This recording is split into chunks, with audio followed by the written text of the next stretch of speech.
تو مٹی دیں تے مٹی رہنا ہے کادی بلے بلے آج مٹی دے اتے بندیا تے کل مٹی دے تھلے۔ ایک مفہوم بڑا سادہ ہے، زندگی میں دو ہی انسان کی ترجیحات ہیں، یا وہ شخص دنیا کا طالب ہوتا ہے یا آخرت کا طالب ہوتا ہے۔ انسان جب ترجیحات طے کرتا ہے اور سفر کرتا ہے تو بہت سارے لوگ اس کے ظاہری حلیے سے اس کا اندازہ لگاتے ہیں، لیکن اسے خود پتہ ہوتا ہے کہ دراصل وہ کیا ہے۔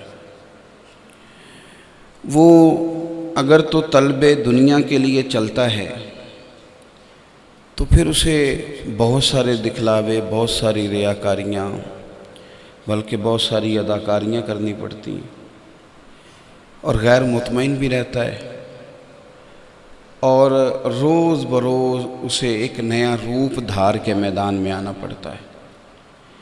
لیکن اگر اس کی طلب آخرت ہو تو وہ سنجیدہ بھی محسوس ہوتا ہے، چونکہ دنیا کی طلب میں دنیا کے تقاضے روز بدلتے ہیں۔ جب تقاضا روز بدلے گا تو آپ کی طبیعت بھی روز بدلے گی، آپ کو ایک نیا منصوبہ بنانا پڑے گا۔ آخرت ایک ہے، اس کے لیے آپ نے سفر کرنا ہے۔ دنیا اگر دائیں جائے گی تو آپ نے پھر بھی آخرت کی طرف جانا ہے، بائیں جائے گی تو پھر بھی آپ نے آخرت کی طرف جانا ہے۔ تو ترجیح جب آخرت بن جاتی ہے پھر انسان بظاہر تو یہ سمجھتا ہے کہ وہ بہت سارے دنیاوی معاملات سے کچھ دیر کے لیے کٹا ہے، لیکن وہ سکون میں آ جاتا ہے، وہ اطمینان قلبی محسوس کرتا ہے، اور اس کا سفر تھوڑا مشکل ضرور ہوتا ہے لیکن منزل قریب ہو جاتی ہے۔ چونکہ ہم دنیا میں رہتے ہیں، چونکہ ہمارے چارے جانب دنیا کی گفتگو ہوتی ہے، چونکہ جن لوگوں سے ہم روز ملتے ہیں وہ ہمیں روز ایک نئی خبر سے آگاہ کرتے ہیں، تو ذہن دنیا داروں والا بن جاتا ہے۔ کوئی بھی کام کرنے سے پہلے لوگ یہ کہتے ہیں کہ اس کے اندر میرا دنیاوی فائدہ کیا ہوگا، بلکہ اب تو اللہ تعالیٰ معاف کرے بڑے سخت لفظ مسلمانوں نے کہنے شروع کر دیے ہیں کہ میں تو وقت پڑنے پر گدھے کا بھی باپ بنا لیتا۔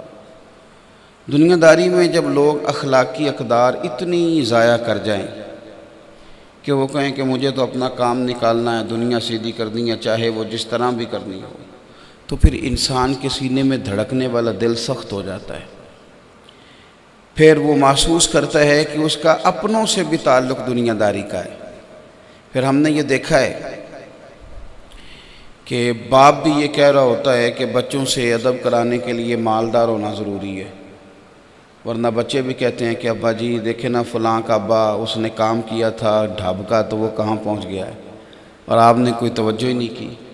پھر جو رشتے، جن رشتوں کو اللہ نے اپنی نشانیاں کہا ہے، جو لباس ہیں جن سے انسان کے عیب بھی چھپیں گے، زیب و زینت بھی حاصل ہوگی، وہ سارے رشتے جن سے انسان کی زیب و زینت اور پھر وہ آگے تک اس کی اولاد بھی بڑھتی ہے، ان رشتوں میں بھی لوگ دیکھتے ہیں کہ آنے والی خاتون گھر میں لے کے کیا آئے گی، دولت کس قدر ہمارے ہاں بڑھے گی، تعلقات میں دنیا داری آپ کو گھیر لیتی ہے، پھر اس کے اندر بندہ پوری طرح محو ہو جاتا ہے، یہاں تک کہ تقریریں بکتی ہیں، نعتیں بکتی ہیں، تلاوتیں بکتی ہیں، مسند ارشاد پہ بیٹھنے والے لوگ تحفوں، تحائف، نذرانوں کے بیچ اچھی طرح الجھ جاتے ہیں، پھر دنیا ہی دنیا رہ جاتی ہے۔ میرے رب کریم نے انسان کی اس نفسیات کو بیان کیا، فرمایا بل تؤثرون الحیات الدنیا،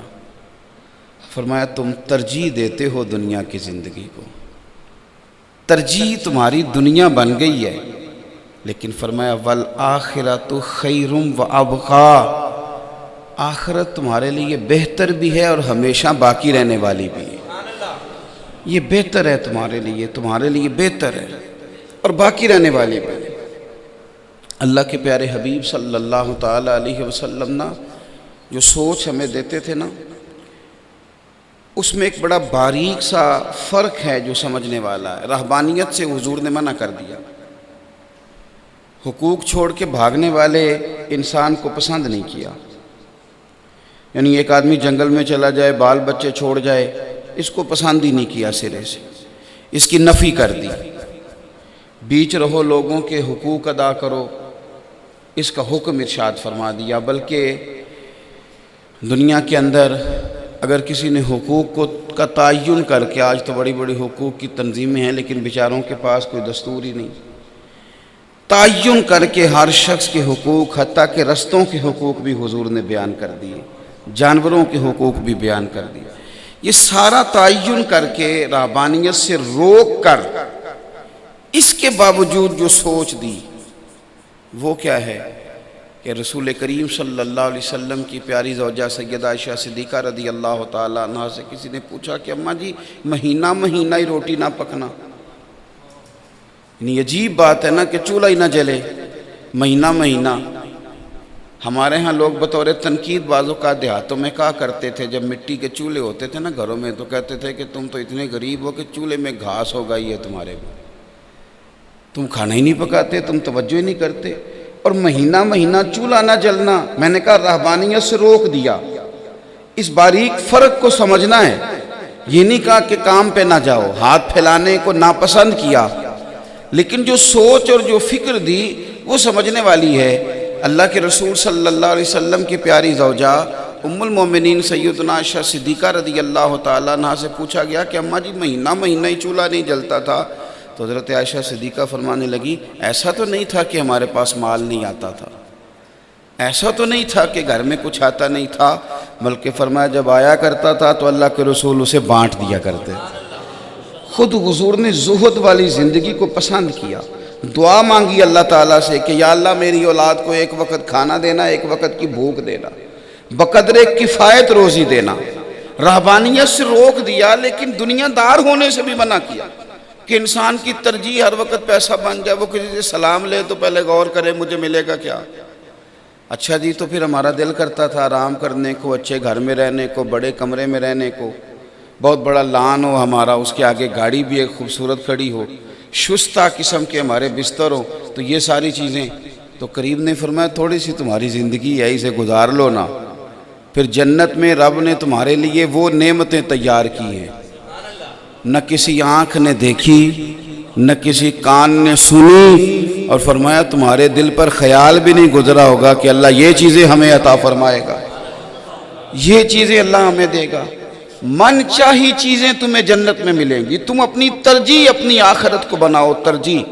میں امام ابو طالب حارث مکی رحمۃ اللہ علیہ کو کل پڑھ رہا تھا، انہوں نے ایک حدیث پاک نقل کی ہے، وہ فرماتے ہیں کہ نبی پاک صلی اللہ علیہ وسلم نے فرمایا جب تم کسی عالم دین کو دیکھو نا کہ وہ دنیا دار ہو گیا ہے۔ میں نے اپنے بزرگوں سے ایک بات سنی تھی، اس موقع پہ مجھے بڑی یاد آئی۔ فرمانے لگے جب تم کسی عالم کو بھی دیکھو کہ وہ دنیا دار ہو گیا ہے، مال و دولت کی ہی بات کرتا ہے، اسی میں الجھ گیا ہے، تو فرمایا اس عالم دین سے بھی پرہیز کرو، حضور فرماتے ہیں اس سے بھی بچو۔ میں نے اپنے بزرگوں سے ایک دفعہ سنا، وہ فرمانے لگے کہ عالم اگر بے عمل ہو جائے نا تو اس سے کافی دور رہنا چاہیے، بات سننی ضرور چاہیے پر دور رہنا چاہیے۔ میں نے کہا حضور یہ مطلب کیا بات ہوئی، دور کیوں رہنا چاہیے؟ وہ فرمانے لگے جب پڑھا لکھا بندہ بے عمل ہوتا ہے تو اپنی بے عملی پہ بھی دلائل دیتا ہے، سیاںا ہوتا ہے نا، منطقی ہو فلسفی ہو تو وہ اپنی بے عملی پر بھی دلائل قائم کرتا ہے، کہتا ہے یہ دلیل ہے، یہ نقطہ ہے، یہاں سے میں نے استدلال کیا ہے، یہاں سے اس ایک کنائے سے میری بات ثابت ہوتی ہے، تو بے عملی پر بھی دلائل دے گا، لہذا اس بندے سے زیادہ دور رہنا چاہیے۔ تو فرمایا جو عالم دنیا ہو جائے اس سے بھی بچو۔ بھائی تیاری کریں اپنے لیے، اسباب جمع کریں، ہم بڑے سیانے لوگ ہیں، بڑے سمجھدار ہیں، اپنا نفع نقصان، لیکن سارا ہی دنیا کا نفع نقصان سوچتے ہیں، سارا ہی دنیا کا۔ اس طرح انسان آہستہ آہستہ لالچی ہو جاتا ہے، حریص ہو جاتا ہے، کمزور پڑ جاتا ہے، اس کو محسوس ہوتا ہے کہ میرا تو بھائی سے بھی رشتہ کاروباری ہے، اسے لگتا ہے میرا تو سسرال بھی کاروباری انداز میں جاتا آتا ہوں۔ تو سارے رشتوں کے اندر ہم نہ تحائف کا تبادلہ کرنے لگے ہیں، کھانوں کا تبادلہ کرنے لگے ہیں، ہمارے ایک دوسرے کے ساتھ تعلقات میں دنیا آ گئی، اس لیے تعلقات تیزی سے بنتے ہیں، اتنی ہی تیزی سے ٹوٹ جاتے ہیں۔ عزیز بھائی، آخرت جب ترجیح ہو، آخرت جب ترجیح ہو، آخرت حدیث پاک میں موجود ہے، سیاستہ میں دو لوگ جھگڑا کر رہے تھے زمین پر، ایک کہہ رہا تھا پلاٹ میرا ہے، دوسرا بھائی کہہ رہا تھا میرا ہے۔ دونوں اپنا مقدمہ لے کے نبی رحمت صلی اللہ تعالی علیہ وسلم کی بارگاہ عالی مرتبت میں حاضر ہو گئے۔ اگرچہ حضور کو اللہ تعالیٰ نے غیب کے خزانوں کی کنجیاں عطا فرمائیں، لیکن اگر سارے فیصلے حضور غیب پر ہی بیان کر دیتے تو پھر ہمیں کیسے طریقہ سمجھ میں آتا فیصلہ کرنے؟ کچھ لوگ اس پر کہتے ہیں کہ دیکھو دلائل لیے تو علم غیب تھا تو اسی پر فیصلہ کر دیتے، تو خدا کے بندے اگر ساری باتیں اسی پر طے ہو جاتی تو ہمیں کیسے سمجھ میں آتا؟ اب وہ دونوں دلائل دے رہے ہیں۔ دلائل، یہ مہنگا وکیل کون ہوتا ہے جی؟ جو تیز زیادہ ہو، دلائل زیادہ، جسے طریقہ فیس زیادہ لینے کا کیا مطلب ہے؟ میرے ایک دوست وکیل ہیں تو مجھے کہنے لگے کہ مجھے آپ کو نصیحت کر دیں، تو میں نے کہا جھوٹا کیس نہ پکڑنا، تو واس پڑے۔ کہنے لگے اس کا کیا مطلب ہوا؟ میں نے کہا آپ کو پتہ ہوتا ہے نا کہ یہ جو بندہ آیا ہے اس کا کیس سچا ہے کہ جھوٹا ہے؟ اگر آپ کو سمجھ آ جائے کہ مجھے جھوٹ پہ لڑنا ہے تو یہ لڑائی نہ لڑنا، تو وہ چپ ہی کر گئے۔ میں نے کہا چل یار نہ ہی کر دے، مجھے پتہ تو چل جائے کہ تو نے بات۔ تو مہنگا وکیل کون ہوتا ہے؟ مہنگا وکیل ہمیشہ وہ ہوتا ہے جو تیز زیادہ ہو۔ بہت سارے لوگ ایسے ہوتے ہیں کہ جن کی بات غلط ہوتی ہے، لیکن اپنی تیزی سے، اپنی چالاکی سے، چرب زبانی سے اور رنگ اتنا زیادہ بھر دیتے ہیں اس کے اندر کہ بہت سارے سچے بندے چپ کر کے بیٹھ جاتے ہیں کہ یار یہ اب اس کا کریں کیا، اتنی باتیں کرتا ہے، یہ اتنی باتیں کرتا ہے۔ اللہ اکبر، بڑے چالاک ہوتے ہیں کچھ لوگ، بڑے تیز ہوتے ہیں، لیکن یہ نا بڑی پتہ کی بات کرنے لگا ہوں۔ امام شورانی نے لکھا ہے کہ بہت تیز بندہ نا اگر اپنی صلاحیتیں غلط جگہ استعمال کرے تو آخری دور میں پاگل ہو جاتا ہے۔ یہ اس کی ناشکری کی اسے سزا ملتی ہے کہ اس نے صلاحیت کا غلط استعمال کیا، نفسیاتی ہو جاتا ہے۔ پھر ان لوگوں کو بات سنانے کو بھی کوئی بندہ نہیں ملتا۔ بہرحال بات لمبی نہ ہو جائے، بات ختم کرنی ہے۔ تو نبی کریم صلی اللہ علیہ وسلم کی بارگاہ میں نا دونوں بھائیوں نے، دونوں امیدوار جو جگہ کے تھے، انہوں نے نا دلائل دیے، حضور میرا پلاٹ ہے، میرا پلاٹ ہے، میری جگہ ہے، اور بڑی تیزی دکھائی۔ پتہ ہے حضور نے کیا فرمایا؟ اللہ کے حبیب صلی اللہ علیہ وسلم فرمانے لگے ہو سکتا ہے آج تم میں سے کچھ تیزی دکھائے اور اپنی تیزی کے سبب وہ فیصلہ اپنے حق میں کرا جائے، لیکن فرمانا یاد رکھنا جس نے کسی کی ایک بالشت بھر زمین پر قبضہ کر لیا نا، قیامت کے دن 7 زمینوں کا توق بنا کے اس کے گلے میں ڈال دیا جائے گا۔ ہو سکتا ہے آج تم تیزی کے ساتھ اپنے حق میں فیصلہ لے جاؤ۔ جب سرکار نے یہ فرمایا نا، آخرت سے ڈرایا، آپ توجہ کریں میری بات پر۔ آج تو آپ کسی کو کہہ دینا آخرت کا معاملہ تو وہ کہتا ہے میاں تو اپنی کرنا، تو اپنی کر۔ حضور علیہ السلام نے جب آخرت کی جانب توجہ دلائی تو فوراً دونوں خاموش ہو گئے۔ اب دونوں اپنے دعوے سے دستبردار ہو گئے کہ یا رسول اللہ اسے ہی دے دیں، حضور اسے ہی دے دیں۔ ان لوگوں کے خیال میں جب فکر آخرت آتی تھی نا میرے بھائی، پھر آسان ہو جاتے تھے معاملات۔ اپنی آخرت کے معاملے میں وہ کسی چیز کو ترجیح دینے کو تیار ہے۔ شاہ عبدالعزیز صاحب محدث دہلوی رحمۃ اللہ علیہ گزر رہے تھے تو 2 بندے جھگڑا کر رہے تھے، زمین میری ہے، زمین میری ہے۔ تو حضرت شاہ صاحب رحمۃ اللہ علیہ فرمانے لگے میں زمین سے نہ پوچھ کے بتا دوں وہ کس کی ہے، اسی سے نہ پوچھ لیں، تو کہتا ہے میری ہے، تو کہتا ہے میری ہے، تو اسی زمین سے نہ پوچھ لیں یہ کس کی ہے؟ تو کہا حضور پھر تو کمال ہو گیا۔ تو شاہ عبدالعزیز صاحب رحمۃ اللہ علیہ نے زمین کے اوپر اپنی چھڑی ماری، تھوڑی دیر خاموش رہے، پھر فرمانے لگے زمین کہہ رہی ہے حضور میں ان دونوں کی نہیں، یہ دونوں ہی میرے ہیں، تھوڑا ہی ٹائم گزرے گا میرے اندر ہی آ جائیں گے۔ ایسے مٹی دیں تے مٹی رہنا ہی، ایویں کادی بلے بلے، تو مٹی دیں تے مٹی رہنا ہی، کادی بلے بلے، آج مٹی دے اتے بندیا تے کل مٹی دے تھلے۔ اتنا سا تو کام ہے۔ اپنی آخرت کے معاملے میں کبھی کسی چیز کو ترجیح نہ دیں۔ ایسا نہ ہو کہ کوئی چیز ہماری آخرت کو، حضور صلی اللہ تعالیٰ علیہ وسلم نے اس شخص کو نادان قرار دیا کہ جو دوسرے کی دنیا کے لیے اپنی آخرت خراب کر لے، اسے نادان۔ حضرت عمر بن عبدالعزیز رحمۃ اللہ تعالیٰ علیہ کا آخری وقت آیا تو آپ کی اہلیہ کہنے لگے، اور کمال دیکھیں اس آدمی کا، 39 سال عمر پائی ہے کل، پوری 40 نہیں۔ ہمارے ہاں تو سیانے ہونے کی عمر ہی کوئی نہیں، اور ہمارے پنجاب میں تو بالکل کوئی نہیں. چھوٹا ہوئے تو کہتے ہیں جے بال ہے، تو سیاح ہو جائے تو کہتے خون گرم ہے، تو وڈیرا ہو جائے تو کہتے انہوں پتہ ہی نہیں لگتا. ختم ہو گئی بات. یہاں سمجھدار ہونے کی کوئی عمر ہے ہی نہیں، اور بوجھ ڈالنا ہی نہیں، کسی دور پہ بھی بوجھ نہیں ڈالنا بچے پہ. وہ کب اس نے بڑا ہونا بھائی، کس وقت؟ لوگ تو کام کر کے چلے گئے. لمبی عمریں ہمارے محدثین کیا نہیں ہوئی، انہوں نے کام ہی اتنا کیا کہ معاملہ قریب آ گیا. 39 سال عمر پائی ہے حضرت عمر بن عبدالعزیز نے، لیکن 39 سالوں میں ساری مملکت کو انصاف سے بھی بھر دیا، لوگوں کی فلاح کے لیے بڑے بڑے ادارے بھی قائم کر دیے، علماء اور محدثین کو بٹھا دیا، بہت سارا پرانے ان کو بٹھا دیا لکھنے کے لیے، کام کرنے کے لیے. پرانے بادشاہوں کی بہت ساری غلطیاں بھی دور کر دی. 5 سپارے قرآن پاک کے بھی روز تلاوت کیے، ہزاروں مرتبہ درود و سلام بھی عرض کیا. جن لوگوں نے کام کرنا ہوتا ہے اللہ ان کے وقت میں برکت پیدا کر دیتا ہے، اور جنہوں نے کرنا کچھ نہیں نا، وہ وہاں کھڑے ہیں. ان سے کہا یہاں کھڑے ہو، کہتے ٹائم پاس کر رہا ہوں. او میاں کیا بات ہے یہاں کہ تو میں بور بڑا ہو رہا تھا. تو میں نے کہا بور ہونے کا تو ٹائم ہی نہیں زندگی میں. بور تو فارغ لوگ ہوتے ہیں، جنہوں نے کوئی کام کرنا ہے وہ کہاں بور ہوتے ہیں. حضرت عمر بن عبدالعزیز کا آخری وقت آیا تو آپ کی اہلیہ نے آپ سے کہا کہ آپ تو کچھ بھی نہیں چھوڑ کے جا رہے بچوں کے لیے، اور میں دیکھتی ہوں کہ آپ کے پیچھے کوئی ایسی وسائل نہیں ہیں جن سے وہ گزارا کر پائیں گے. تو حضرت عمر بن بادشاہ کی بات کر رہا ہوں، نعت خاں کی نہیں، پیر صاحب کی نہیں کر رہا. میں ان لوگوں کی بات نہیں کر رہا کہ جنہوں نے خود لوگوں کو فقیری کا درس دیا لیکن خود روز بروز امیر ہوئے، ان کے تذکرے نہیں کر رہا. حضرت سیدنا اللہ ماشاء اللہ حضرت عمر بن عبدالعزیز رحمۃ اللہ علیہ بادشاہ وقت، اور اس طرح کے جمہوری بادشاہ نہیں اس زمانے میں ہوتے تھے جن کی کرسی کا ایک پایا ہر وقت لڑکھڑاتا رہتا ہے. یہ مضبوط لوگ ہوتے تھے. آپ کی اہلیہ نے جب کہا نا حضور کچھ بھی نہیں بچوں کے لیے، تو فرمایا بچوں کو بلاؤ نا. صاحبزادے حاضر ہو گئے تو حضرت عمر بن عبدالعزیز نے ان کے ہاتھ پکڑے، رو پڑے، فرمانے لگے پتر تمہارا باپ بزدل نکلا، بزدل، تمہارے لیے جائیدادیں نہیں بنا سکا. حضور کیا مطلب؟